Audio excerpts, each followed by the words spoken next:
महागणपतये नमः।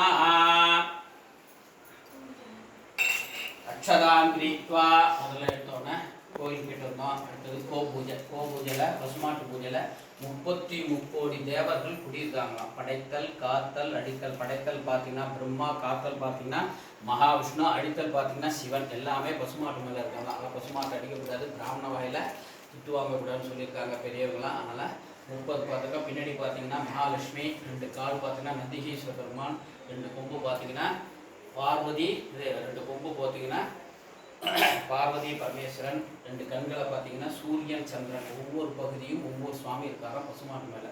ஆனால் அது பிதிர்தோஷமே நிவர்த்தி ஆகலாம். பிதிர்னா யார்?